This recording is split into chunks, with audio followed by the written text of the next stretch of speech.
welcome to Basic Science class. Let's revise the points that we have studied earlier. There are certain favorable factors that are needed for the germination of seeds. Water, air, and favorable temperature are the essential factors for germination. Sunlight, soil, manure are non-essential factors for germination. When seed germinates, water enters through the pores and the outer coat breaks. Then radicle grows and forms a root. Secondly, plumule comes out and forms the shoot. Cotyledon gives nutrition or nourishment to this germinating plant. Then we have studied about the vegetative propagation. Vegetative propagation is the formation of new plant from vegetative part of the plant like root, stem and leaves. Examples of plants formed from root are curry leaf plant, breadfruit plant, etc. Examples of plants formed from stem are the garden plants including rose, jasmine, hibiscus, etc. Examples of plants formed from leaves are bryophyllum, begonia and nishagandhi. Okay. Then we discussed about 4 types of seed dispersal mechanisms and the adaptations of these seeds. First way, through the wind, calotropis and mahogany are the examples of seed dispersal through the wind. The adaptations for the seeds are: these seeds are weightless and they have wing-like structures that help them to fly. Second way, through water. Example is coconut. These seeds possess harder outer coat and the outer coat contains air space that helps to float on water.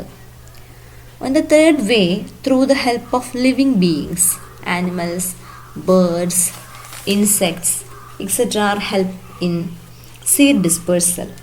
Mango, jackfruit, arrowgrass, etc. are the examples.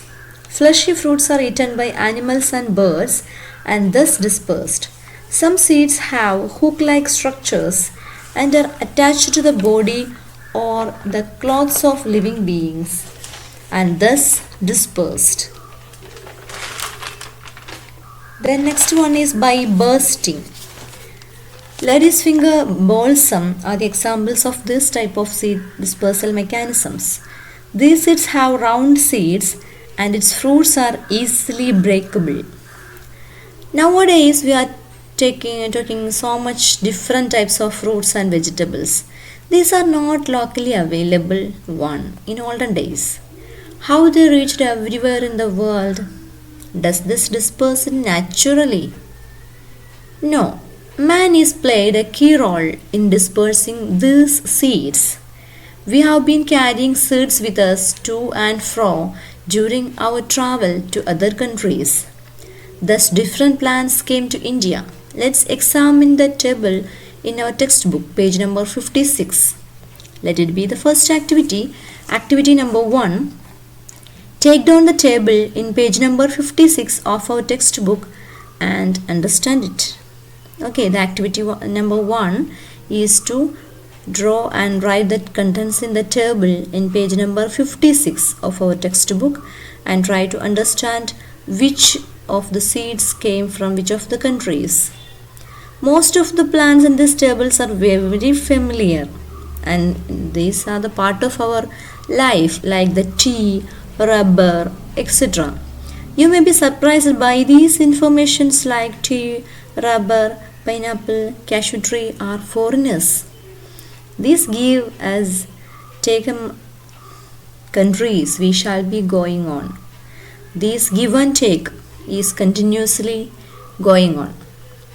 Okay, Kerala is very much dependent on other states for vegetables, fruits and even rice. Why it is so? We didn't have enough agriculture fields. Why?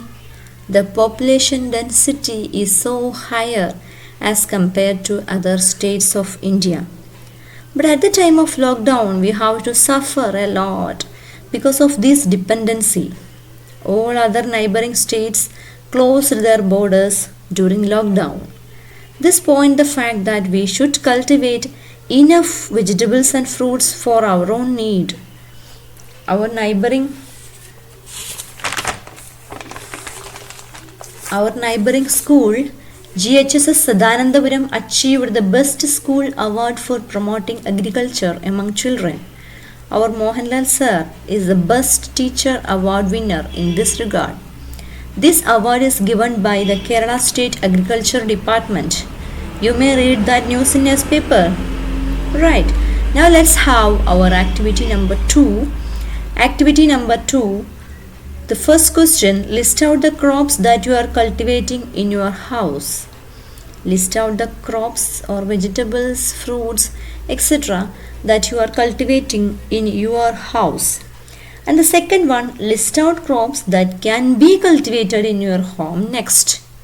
So the list of crops that you are planned to be executed or cultivated in your house. That will be the second question. List out the crops that can be cultivated in your home next. Let's make our own home garden for our kitchen. Which are the vegetables that can be included? You can cultivate lady's finger, brinjal, peas, tomato, green chilli, ivy gourd, cucumber, pumpkin, bitter gourd, spinach, etc., etc., etc. in your garden. Right? These are all plants can be cultivated. Let's spare some space for our garden. Firstly, arrange the field by ploughing and biological manure. Add it. Then mix them, that is the soil with the biological manure. Collect the seeds and germinate it by soaking in water. You should take care of the seedlings after sprouting. Seek the help of your parents to take care of your plants. Okay. What will be the benefits of cultivating food items or vegetables? Is it good for you? In what ways does it help? Let it be the third activity, that is activity number 3. What are the benefits of cultivating vegetables and fruits needed for our family? What are the benefits of cultivating vegetables and fruits needed for our family? The answer is given directly in your textbook. Read it. There are financial benefits and we got pesticide free, good quality vegetables as our own. Right, these are the main benefits. While setting a vegetable garden, what are the points to be remembered? The soil should be fertile and we should plow enough to increase air circulation through it. It should have good drainage facility, otherwise the excess water will destroy the roots of your plants. Sunlight should be adequate, seeds should be in good quality and high yielding varieties, proper manuring, pest control and weed control should be taken care of. Now it is your turn. Make a vegetable garden of your own and be satisfied and honored to become a farmer. Share the pictures of your vegetable garden with us in our group. Okay, see you next time.